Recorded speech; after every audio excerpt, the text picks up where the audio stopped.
Dnes si ukážeme, jak pokračují protesty proti vypouštění kontaminované vody ve Fukušimě. Maďarský ministr financí v rozhovoru upozornil, že páteř evropské ekonomiky je do značné míry závislá na čínských dodavatelích. Srbský ministr obchodu vyzdvihl přínos Číny pro světovou ekonomiku a spolupráci Srbska s Čínou. V poslední reportáži se podíváme, jak dobrovolná organizace na pomoc migrantům v Mexico City učí ty nejzranitelnější sebeobraně.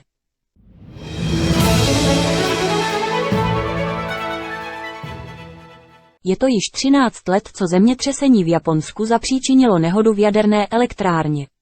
Fukušimská organizace protestuje proti vypouštění jaderně kontaminované vody. Chiyo Oda is a resident of the coastal Iwaki city in Fukushima Prefecture. Along with a group of like-minded people, Oda organized a citizens' alliance called Stop Polluting the Sea Anymore. And they get together on the 13th of every month, protesting against the discharge of nuclear contaminated water into the Pacific Ocean. When they said the accident at Fukushima Daiichi was nothing major, or when they simply argued that China's import ban was just not good for Japan, without discussing the issue thoroughly, then we stopped trusting the government.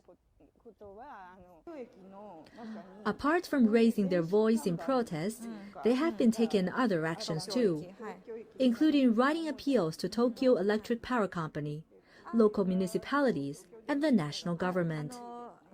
Even though their voice has been heard, it seems that it has not been taken seriously. The authorities had said they would give us a detailed explanation before starting to release the water into the sea. They also promised the fishermen and concerned parties that they would not release the water without their consent. But it was as if that promise had never been made and the radioactive water was hastily discharged into the ocean. Tsutomu Yoneyama, a Fukushima local, said people in Fukushima are the most affected and showed us a picture of how many of them are opposing the government's action. These municipalities in light blue are those that voted in the assembly against the discharge of radioactive water. Majority of the people in the prefecture oppose discharging this contaminated water into the sea. Yoneyama explained further.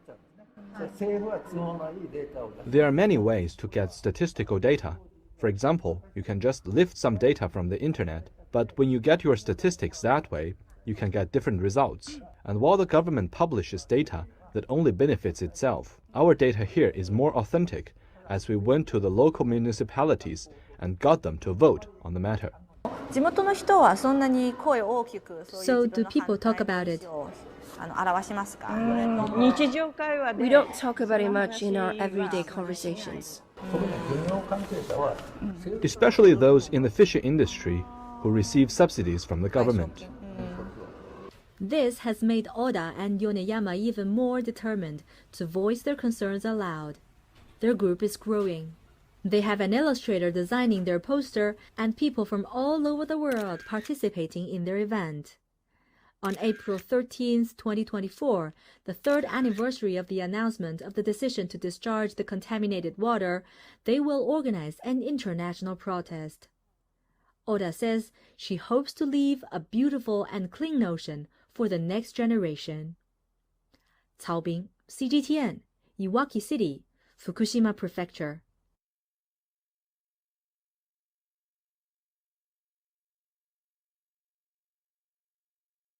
Maďarský ministr financí v rozhovoru upozornil, že páteř evropské ekonomiky je do značné míry závislá na čínských dodavatelích. First of all, we do believe in the importance of one united global economy. And this one united global economy is being based on competition. And we do believe competition is a good thing. The second reason why I don't think it would be a zero-sum game, because I see that the success of the transformation strategy of the German automotive companies, which again represent the backbone of the European economy as well, depends a lot on Chinese companies, because these big German automotive companies have a lot of Chinese suppliers who supply really critical equipment and applications to the German cars. Just to give you an example, the reason why 2 huge electric battery factories are now being built in Hungary by Chinese companies is that they supply the biggest German automotive companies in and through Hungary. So what I see is that it's not a zero-sum game, but an interdependence. We do look at the Hungarian-Chinese economic cooperation as a very, very important pillar of our economic growth. And our economic cooperation has always been based on mutual respect, which I am hopeful will be continued in the future as well. Srbský ministr obchodu vyzdvihl přínos Číny pro světovou ekonomiku. Dnes společně s čínskými partnery pracujeme na velkém počtu dálnic. Kineska ekonomija je danas oslonac svetske ekonomije. Kina više nije samo veliki proizvođač najrazličitijih proizvoda.